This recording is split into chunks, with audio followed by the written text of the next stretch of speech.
Bom, hoje eu só queria primeiro dizer a nossa programação até o final, porque a gente teve algumas modificações, né? Porque teve gente que não pôde, gente que naquele dia não podia outro dia, gente que ficou doente, né? Então, estamos tendo ainda várias dessas questões aí, não é que nós precisamos acertar. Então, de qualquer forma, por enquanto, até o final, a programação é mais ou menos a seguinte. Terça-feira que vem, dia 7, vem a Ana Maria Beluso para falar sobre a mão do povo brasileiro, que é uma exposição que houve em 69, mais ou menos, né? Lá no MASP da Paulista, né? E foi repetida ano passado no novo MASP agora, né? E nesse mesmo dia, o Nelson Brissac virá aqui para falar sobre arte cidade. Então, boa tarde. Então eu acho que são dois projetos, né? Duas exposições das mais interessantes que houve, né? Aqui em São Paulo nessa segunda metade do século XX. Depois nós vamos ter mais três exposições, duas faladas no dia 14, terça-feira, pelo Frederico Moraes. Vem. Diz que vinha, né? Não, vem ele e mais um assistente, para não haver dúvida, né? Para carregar se precisar, né? Então, e o Frederico vai falar de duas exposições que ele participou, eu acho que são as duas invenções dele, né? Do Corpo à Terra, que foi feito lá em Belo Horizonte, né? E depois uma outra, que é mais conhecida, que é Domingos de Criação, que foi feito no MAM do Rio, né? Em 70 e alguma coisa. Então, essas duas exposições foram feitas pelo Frederico, então ele vai estar aqui para justamente falar dessas coisas. E nesse mesmo dia virá também o Marcos de Lontra Costa, o Lontra, que foi o criador daquela exposição Como Vai Você, Geração 80, né? Então, essas três exposições são três exposições, né, que marcam a virada, né, da arte moderna para a contemporânea, não é? Não que lá que tenha sido a virada, mas foi naquela época mais ou menos que houve a grande virada, não é? E então são três exposições que falam basicamente, não é, de exposições que marcaram, não é, a segunda metade do século XX, né, na mudança para o final do século XX. Depois, no dia 21, nós vamos ter meio século de arte brasileira, aí volta o Aguinaldo para falar da exposição, que ele foi o curador.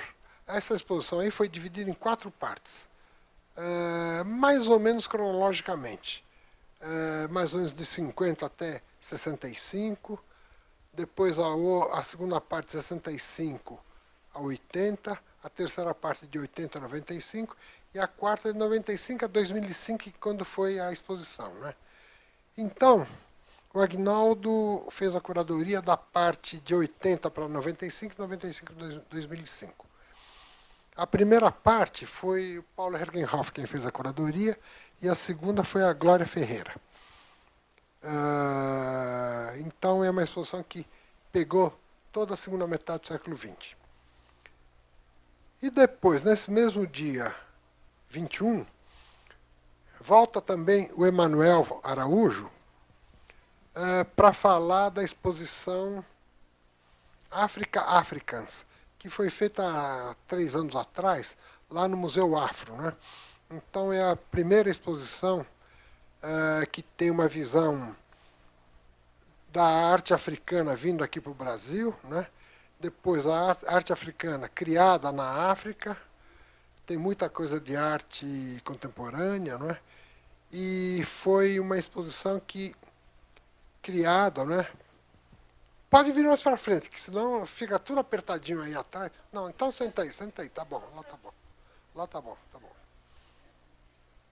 Porque fica tudo apertadinho, né? Então, não, o pessoal vai chegando, vai sentando mais para frente. Então, essa parte do Africa Africans, né? Muita gente deve ter visto, porque a exposição foi há pouquíssimo tempo, foi há 2, 3 anos atrás, né? E foi uma exposição muito importante. E depois, no dia 28, nós vamos ter 2 exposições com o mesmo apresentador, que é o João Bandeira. O João Bandeira é uma pessoa jovem, é da idade de vocês, mais ou menos. Talvez um pouquinho mais velho do que a média aqui, um pouquinho só mais velho. E ele vai falar sobre a primeira exposição nacional de arte concreta e a primeira exposição nacional de arte neoconcreta, que também foram exposições que quebraram alguns paradigmas, né?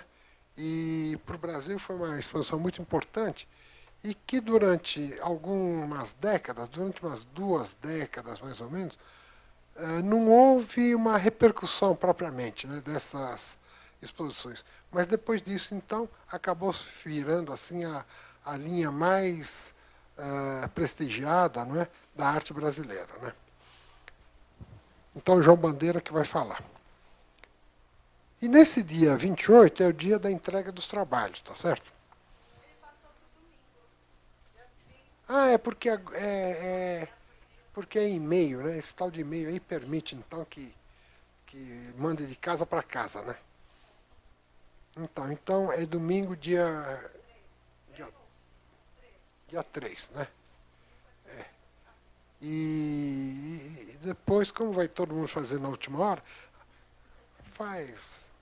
pega esses últimos dias que ainda dá para fazer alguma coisa, né? Depois, no dia 5, nós ainda estamos tentando ver se a gente consegue marcar uma que era para ser numa das primeiras aulas, que foi o Sérgio Millier, pela Lisbeth Rebolo. A Lisbeth Rebolo, ela viajou, depois teve um problema de família, de doença de família e tal.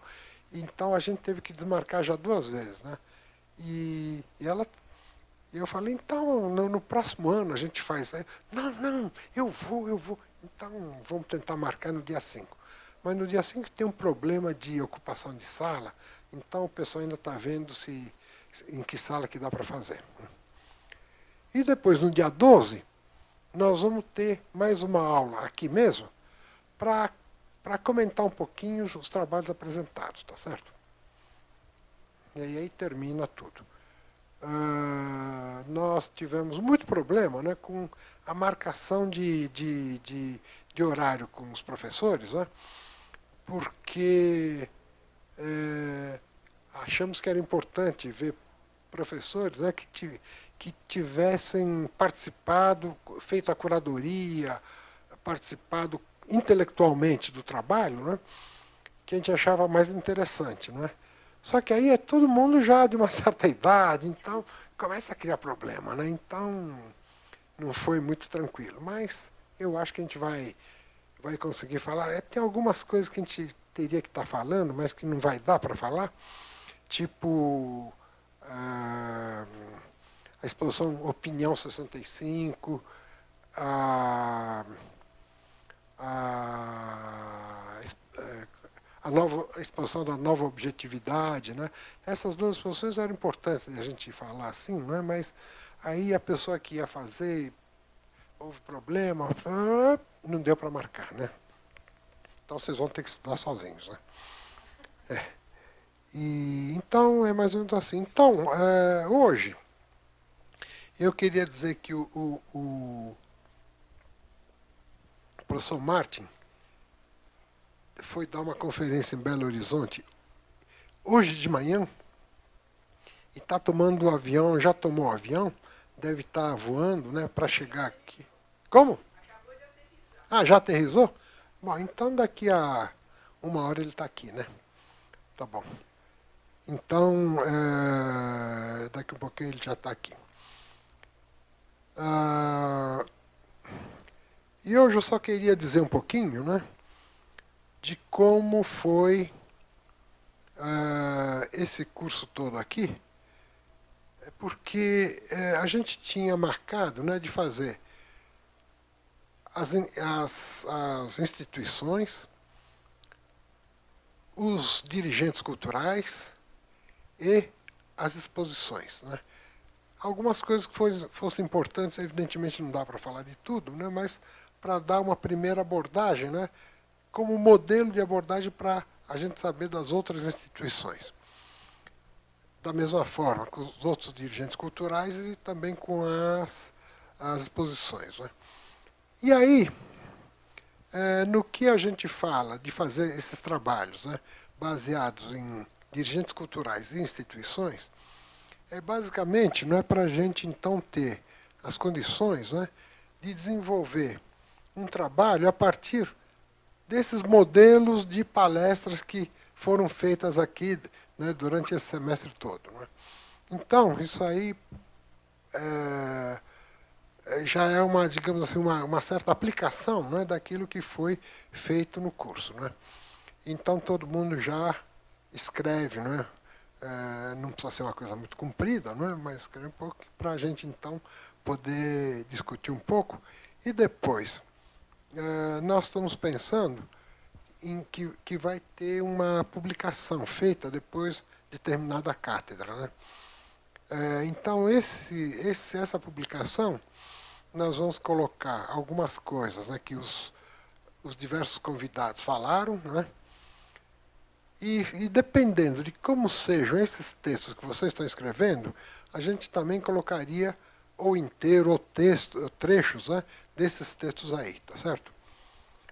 E depois tem umas coisas assim que eu já falei, que eu já escrevi, assim, que também vão ser publicadas, né? Então tudo isso aí é parte dessa publicação, desse caderno aí que a gente vai fazer, né, da nossa cátedra, né?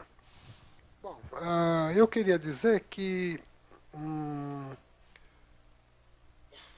a questão das instituições foi uma questão, né, que elas começaram de um certo jeito no começo do período que a gente abordou, né, que foi quando algumas elites do Brasil, né, formavam essas instituições.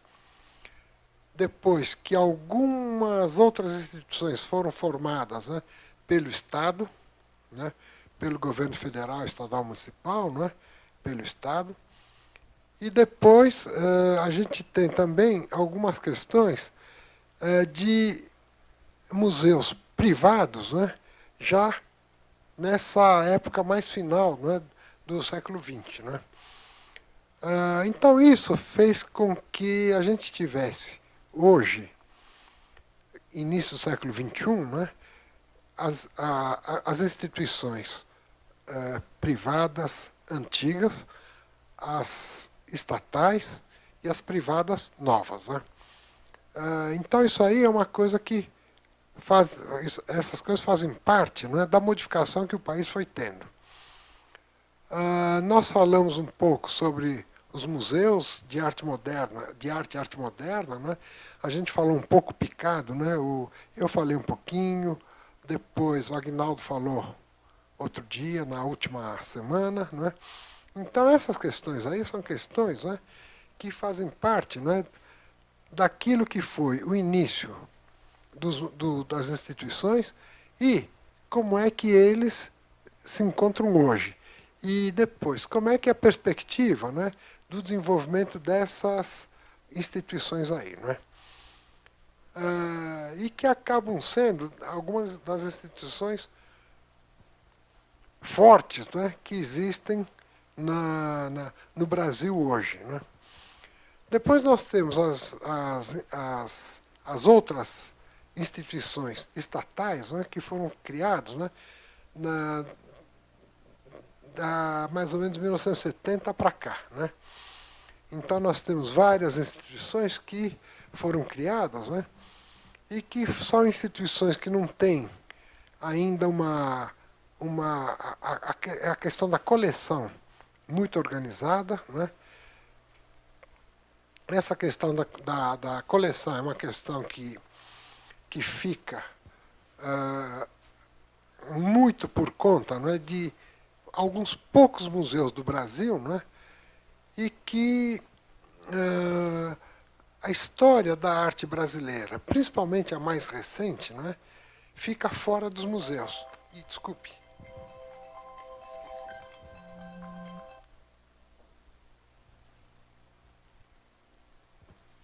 As instituições, ou melhor, as obras mais recentes, não é, da arte contemporânea, portanto, quer dizer, de 1980 para cá, assim, são coleções, não é, que ficam exclusivamente na mão de colecionadores. Né? Inclusive, eu trabalho no Instituto Tomio Otaki, né? E a gente quis fazer uma exposição sobre arte contemporânea, de 80 para cá, e nós fomos em museus, alguns colecionadores e tal, aí fomos num colecionador que tinha tudo, né? Que é o Zé Olímpio Pereira, né? O Zé Olímpio. Então, no ano passado, a gente fez uma exposição assim, com 300 obras, mais ou menos, né?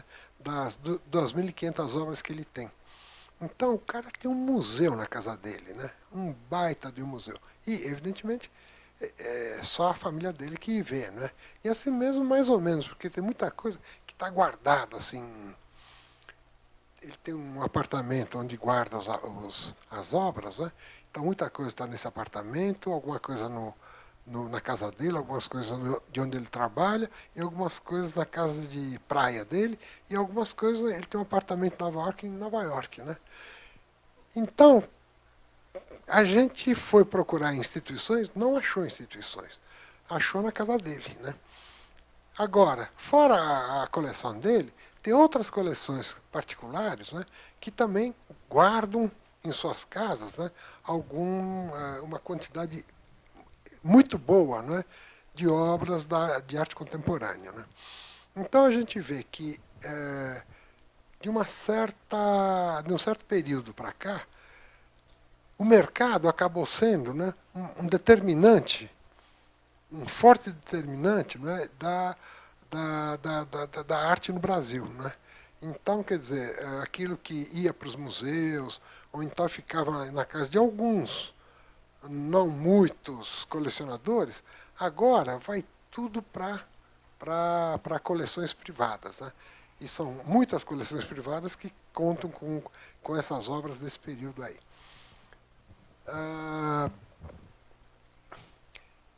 Então a gente vê que a falta dessas instituições, ou então a falta de dinheiro dessas instituições, faz com que essas instituições acabam tendo assim, coleções muito precárias, né, do período mais recente.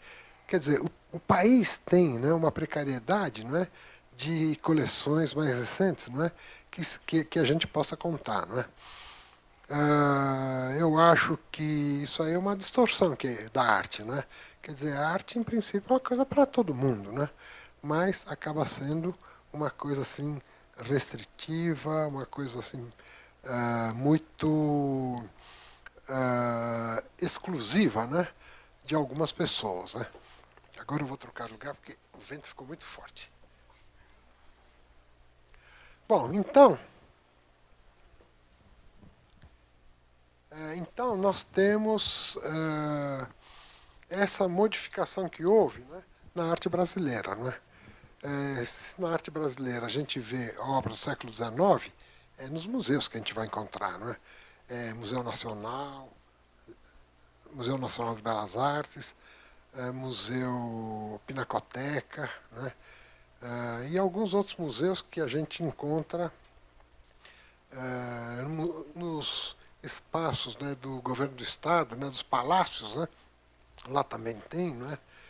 Palácio dos Bandeirantes, aqui no Morumbi, no Palácio de Campo Jordão, né? E no Palácio do Horto Florestal. Né? Aí a gente encontra obras mais antigas. Assim. E eu acho que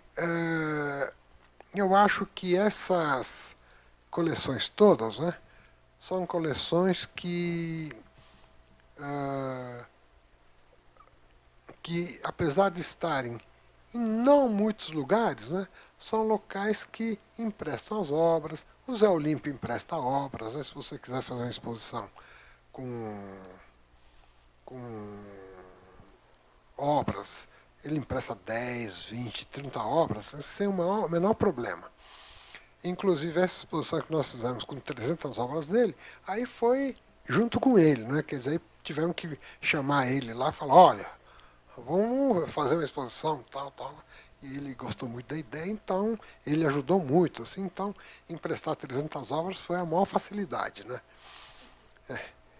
Mas esses colecionadores, eles têm consciência, né, de que, apesar de estar na casa deles, é uma obra pública, né? É uma obra pública. Entrou para a história, virou pública, né? Então, eu acho que isso aí eles têm consciência, ou seja, são colecionadores que dá para a gente pedir que eles emprestam.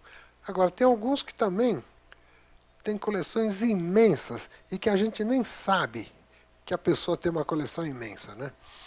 Então, esse pessoal aí é fogo, porque eles não emprestam, mesmo que a gente descubra, vá pedir, eles não emprestam, né? Mas esses mais conhecidos, assim, todos eles emprestam, né?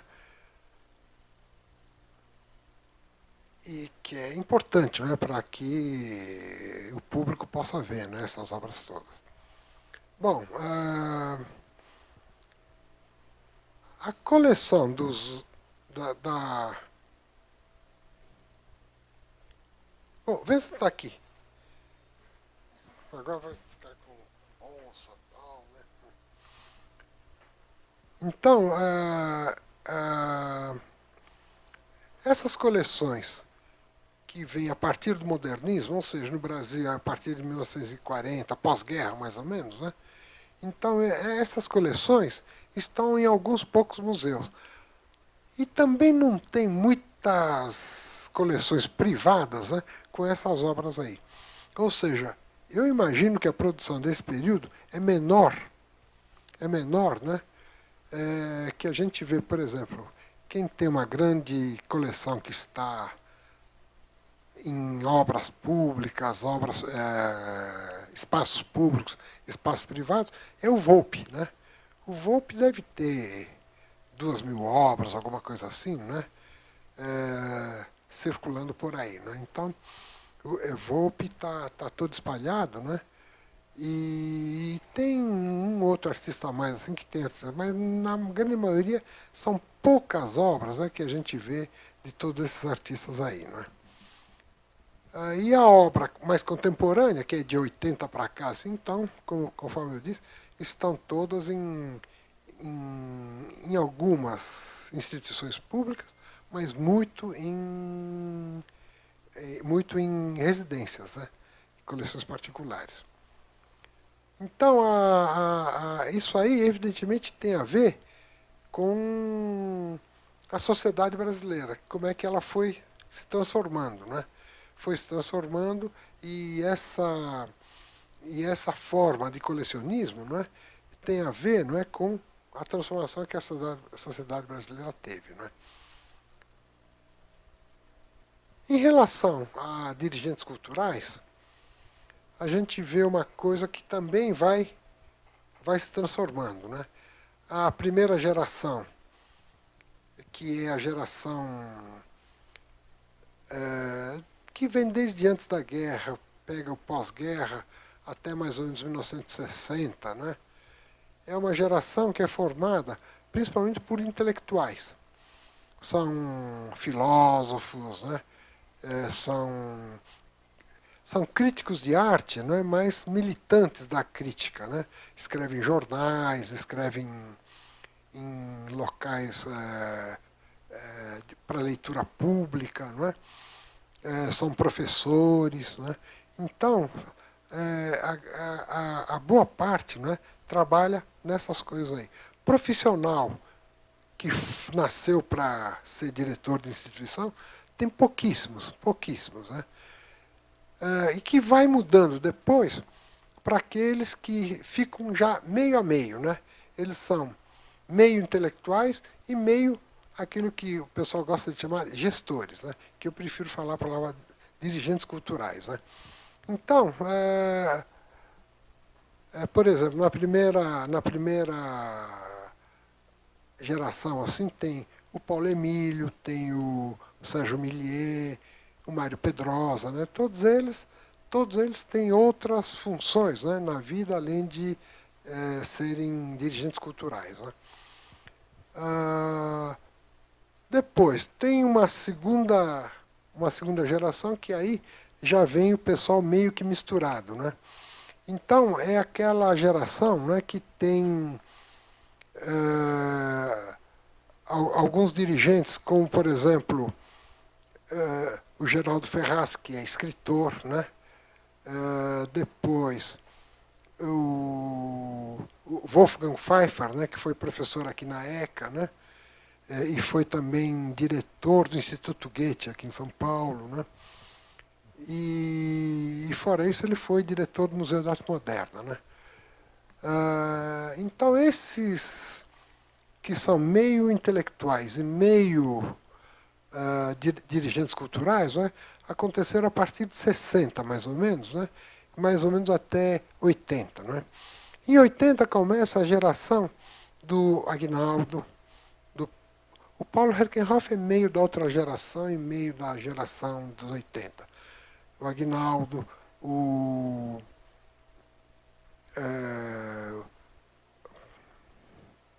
os dois concretistas, que agora eu esqueci o nome, ai minha Nossa Senhora.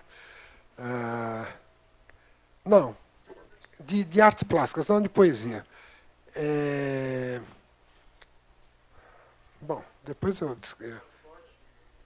Não, Barçotti é artista, né? Todos artistas. O Goulart não era o Goulart que eu estava tentando lembrar, mas é o Goulart. O Goulart também, né? O Goulart é mais da primeira geração, né? E depois da segunda geração tem um que é da minha idade mesmo, ou seja, menino, né? Da minha idade. Tem um de São Paulo e um do Rio.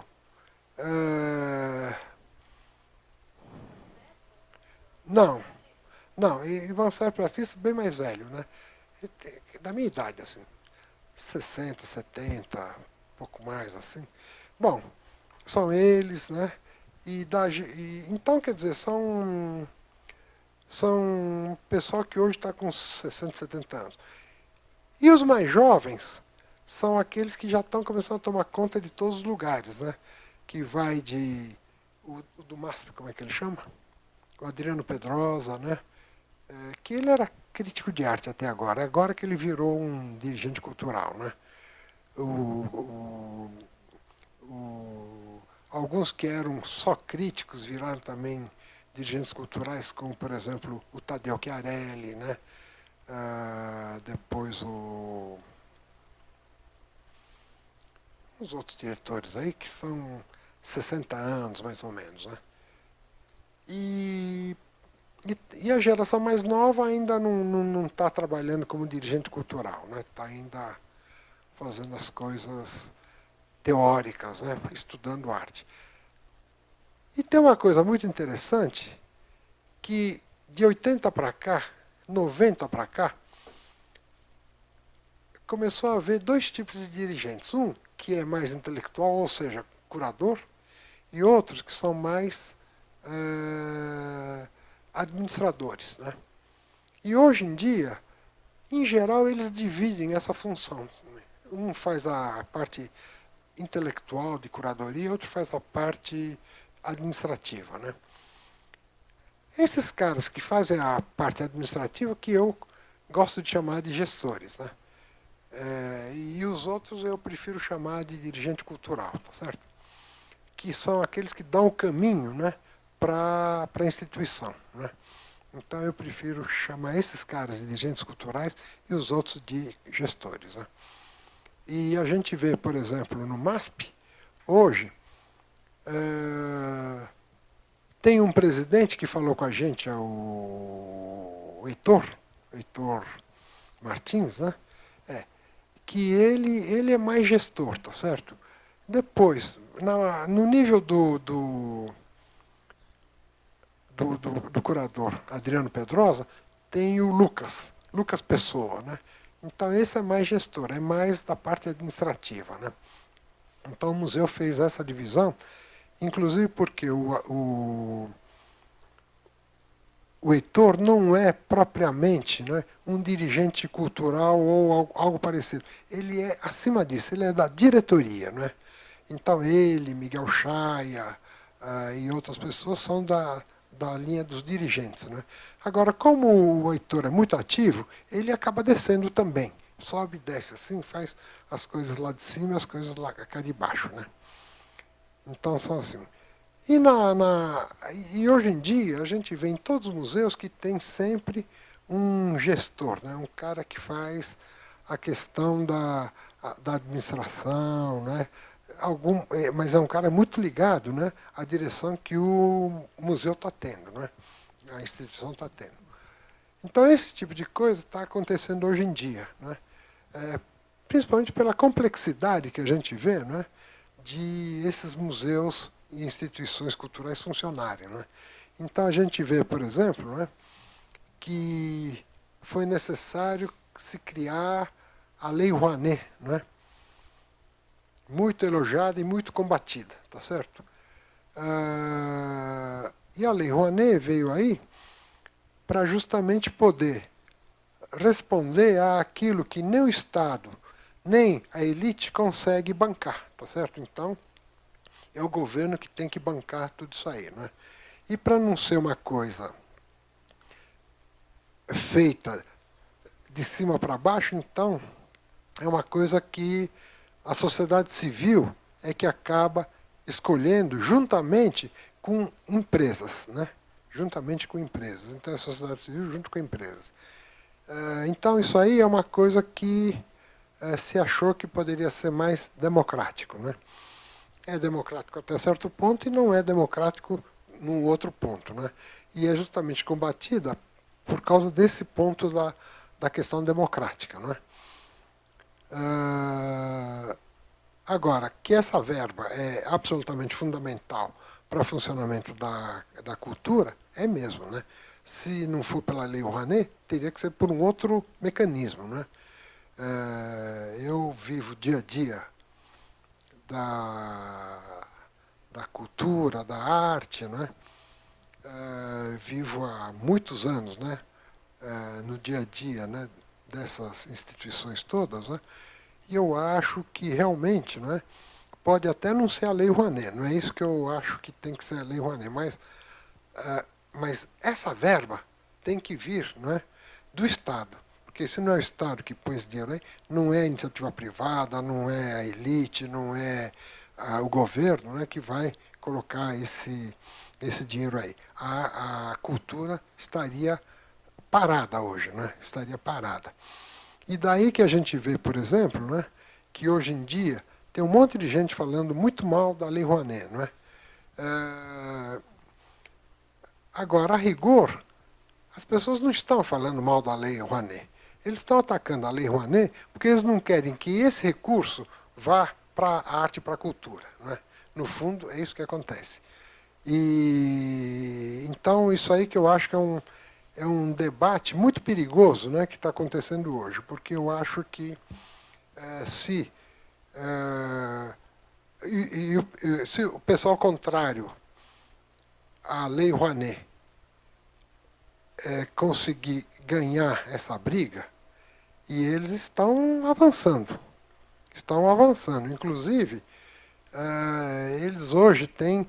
É o mesmo pessoal, né, que defende o governo federal, por exemplo, nesses embates todos que estão tendo hoje. Né? E você vê, a presidência ganha tudo. Né? Então, é esse mesmo pessoal aí que está contra a Lei Rouanet. Né? E eu repito, eu tenho certeza que não é contra a Lei Rouanet, mas é contra a arte e a cultura. Porque a arte e a cultura são sempre contrários, né, a essas posições que esses deputados, senadores, né, e esses grupos aí, né, estão combatendo. Né. Então eu acho que essa luta não é a favor ou contra a Lei Rouanet, e nem tanto a favor ou contra o recurso que é usado, porque o recurso é um recurso tão pequeno, né? É menos de 1%, né, do dinheiro do governo federal. E o dinheiro da Lei Rouanet é 0,1% do dinheiro federal e é o menor recurso com subsídios dado pelo governo federal, né? Então, não há razão para reclamar desse dinheiro aí, né? No entanto, é uma coisa que o pessoal combate todos os dias, né? Todos os dias acontece alguma coisa. Então, isso aí, eu acho que é uma outra questão, é uma questão de poder. É o poder político do país, né? É o poder político. Como o pessoal de arte e cultura defende determinadas posições, então eles acham que tudo que esse pessoal defende tem que ser eliminado, né? E aí vai a cultura, a arte, vai tudo no embrulho, né? Então isso aí que eu acho que é uma luta extremamente perigosa que está ocorrendo hoje em dia.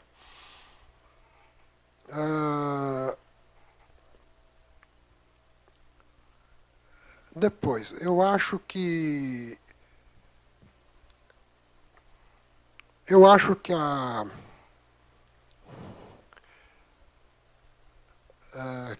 que essa luta aí nunca foi colocada de uma forma muito clara, né? Então, por exemplo, eu não tenho dúvida que desde 2013, né, quando começaram aquelas manifestações, né, existe uma luta muito vigorosa, não é? Não no primeiro momento, mas no segundo momento, não é? Uma luta vigorosa, muito forte, não é? Contra a arte e a cultura, não é? E eu acho que essa luta vem se aprofundando, né? Cada vez mais forte, não é? Eu acho que confundem, não é? Com uma briga religiosa, um debate religioso, né? Então fazem uma mistura muito grande, né, dessas coisas todas, né? Eu acho que agora estão falando tem censura, né? Acho que precisa ter censura, né?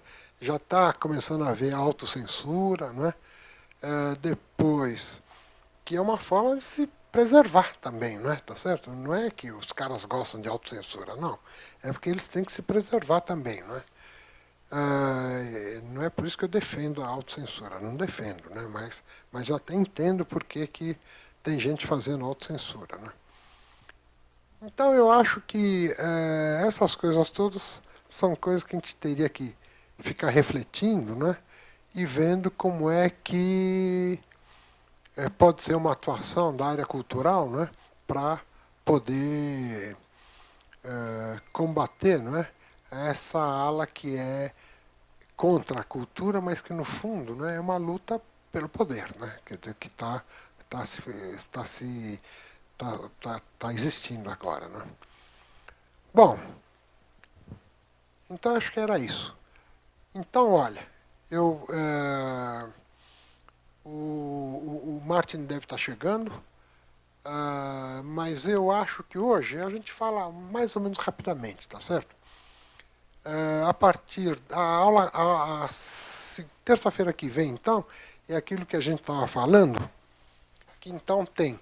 Eu vou repetir rapidamente, só porque tem gente que chegou um pouco atrasado, né, para poder dizer então. A semana que vem, então, Ana Maria Beluso vai falar sobre A Mão do Povo Brasileiro e Nelson Brissac sobre Arte e Cidade. Eu acho que são duas coisas muito importantes que aconteceram na década de final dos 60 e em 90, na década de 90. E os dois são ótimos. A Beluso, vocês conhecem a Beluso? Vocês foram alunos dela? Foram, né? Não é legal ela? Ótima, né? Eu também, eu gosto muito dela. Eu já dei aula junto com ela. É fantástica. Viu? E depois, o Brissac, vocês conhecem o Brissac? Nelson Brissac é um filósofo. E ele resolveu fazer essa tal de Arte Cidade. E quando eu era secretário da Cultura, e ele era meu assessor. Então ele inventou esse negócio aí e tal, né? É uma coisa complexa, sabe? Complexa que no começo a secretaria inteira não entendia. E a rigor nem ele entendia muito, né? Mas, mas deu muito certo. Depois foi feito o segundo, a Arte Cidade. Depois o terceiro a gente já tinha saído da secretaria. Então ele fez o terceiro, o quarto e agora estão preparando o quinto. Agora, o Arte Cidade é uma coisa assim que sai fora, não é? De toda... É feito fora da instituição, tá certo? Assim como aquele dia que o Martin falou, não é? Que como é que chama? Não sei o que permanente. Fórum permanente. O fórum permanente também não tem sede, até porque é tudo via essas coisas aí, né? Tal, assim. Então, já é um outro tipo de atividade, não é? Que produz aqui, acontece lá, ou então acontece na casa de um monte de gente, não é? Então, por exemplo, toda vez que eu falo aqui, o pessoal lá do Instituto fica ouvindo eu falar, né? As bobagens que eu falo, assim, eles ficam lá ouvindo, né? E, então, isso aí acho que é outro tipo de atividade, tá certo? Que até empresas fazem, né? Mas eu acho que o Martin faz isso, e se ele tivesse um pouquinho mais de recurso, um pouco mais de possibilidade, eu tenho certeza que a coisa teria avançado muito mais, né? E de uma forma muito interessante, né? Mas mesmo assim é interessante hoje, né? Tem debates, tem gente que vem de fora, senta aqui e senta aqui. Não, as duas sentam juntas porque estão sempre juntas, né? Isso mesmo. Então, o Fórum Permanente é um pouco isso. E o Arte Cidade também é uma coisa que acontece fora de qualquer lugar que a gente possa imaginar, tá certo? O primeiro, a semana que vem ele vai falar tudo, mas o primeiro foi na atual Cinemateca, Matadouro, né? Atual Cinemateca. Quando não era Cinemateca ainda, era um lugar caindo aos pedaços, né? Depois o segundo foi no centro da cidade, Anhangabaú e tal. O terceiro foi... Onde foi o terceiro?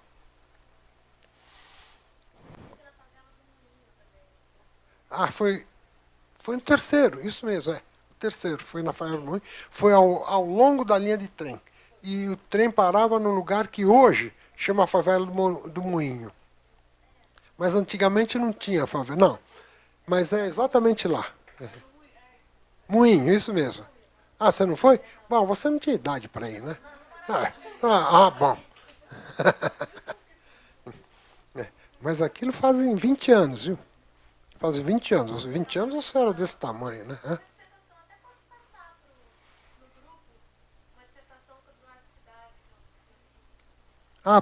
Pode. Não, mas o Nelson vem semana que vem aqui e ele fala, tá? Mas pode passar, pode passar. E depois, então, esses dois aí já são as instituições, ou melhor, já são fora da instituição, tá certo? Já fora da instituição, ou seja, a instituição já começa a não ser tão importante, né? Então, essas duas atividades acho que são isso aí. A gente colocou junto aquele dia, mas aí houve um problema que Nelson Brissac não pôde vir, né? Então, houve mas a gente queria colocar junto justamente para marcar, não é? O período pós-instituição, tá certo? Que eu acho que era uma coisa interessante.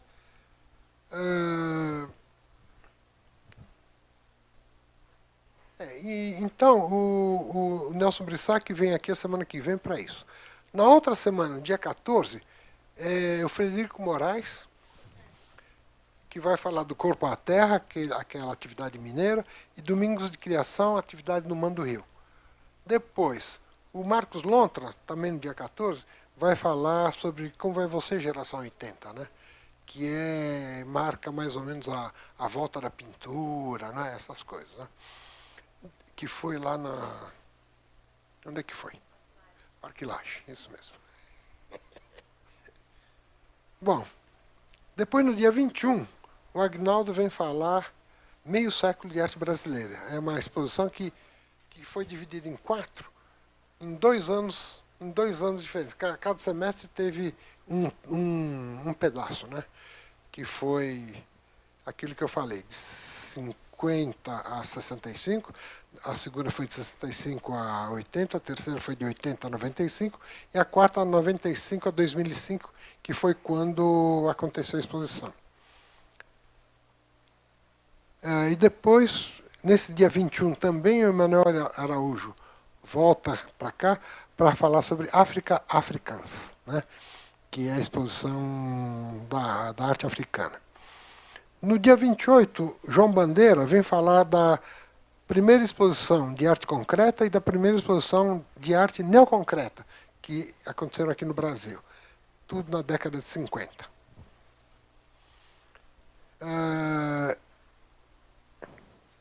E no dia 28 também é entrega de trabalho, tá certo? Vocês vão entregar... Não, desculpe. Que graças à tecnologia ficou para o dia 3, né? Tá bom? Depois, no dia 5, a gente vai tentar fazer com a Lisbeth sobre o Sérgio Millier, que tem um problema de local ainda, né? Sérgio Millier. E depois, no dia 12, vai ser o encerramento. Então, a gente vai falar rapidamente sobre os trabalhos e tal, né? E ver como é que se desdobra para o futuro, né? Porque, sem dúvida, a gente vai ainda ter que ter pequenos contatos, né? Tá? Ou muitos, né? Vai saber, né? Bom, então acho que era isso. Bom, então hoje, eu acho que é mais ou menos isso. Sandra, nós vamos comer lanchinho? Já? Ó, eu tô para liberar o pessoal para comer lanchinho, hein? Não, o Martin come depois, ele chegou atrasado. Senão ele come tudo, já pensou, né? Pode. Primeiro ela que ela fez. Serão. Sempre aqui. Pode falar. Eu queria saber, o senhor falou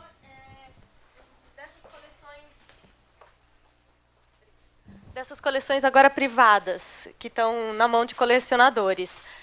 Quando se faz uma exposição, utilizando essas obras, além deles emprestarem, os artistas contemporâneos, que possivelmente ainda estão vivos, ou é uma geração muito recente, eles têm que autorizar essa exibição. Como é que é a relação com os artistas? Porque depende, então, dos colecionadores, também depende dos artistas contemporâneos. Como é que é lidar com eles?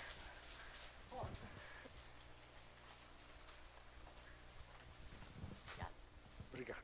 Os artistas, no Brasil, ocorre uma coisa que não é totalmente correta. Que é assim, os artistas que deveriam autorizar e falar para o colecionador que ele pode emprestar, né? Mas aqui é o inverso. O colecionador que é dono da obra, ele já empresta e não fala com o artista. Dificilmente o artista negaria, dificilmente.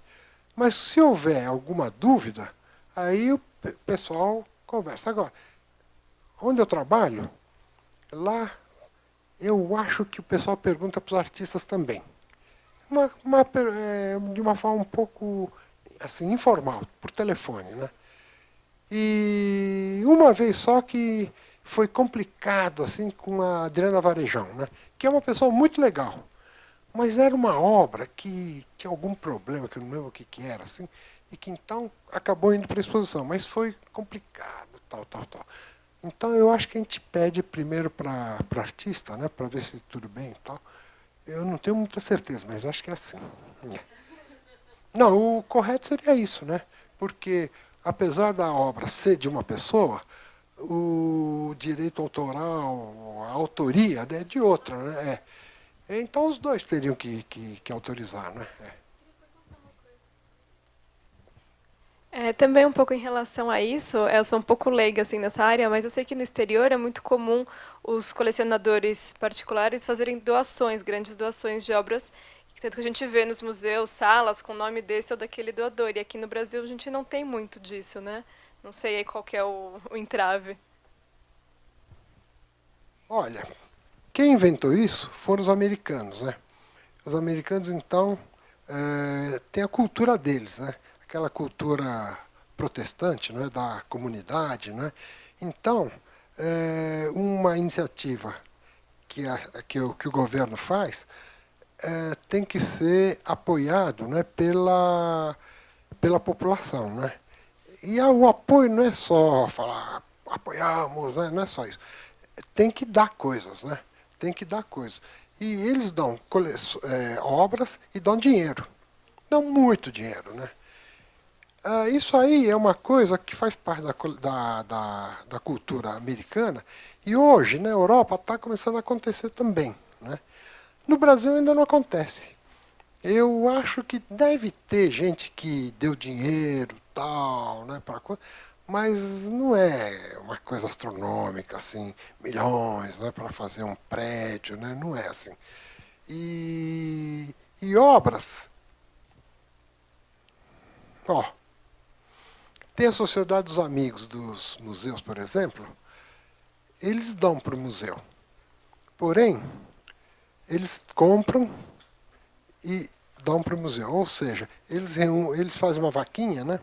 E dão para o museu. Isso é uma coisa legal que está funcionando hoje, né? Tem alguns museus que tiveram mais de 50 obras, né? Acrescidas em suas coleções. Agora, isso aí é uma coisa que, muito cá entre nós, deveria ser.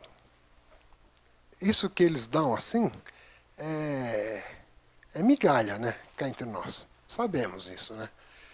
E então isso aí é uma coisa que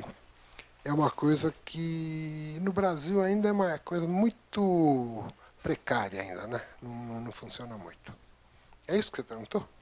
Estava certo. Então é isso.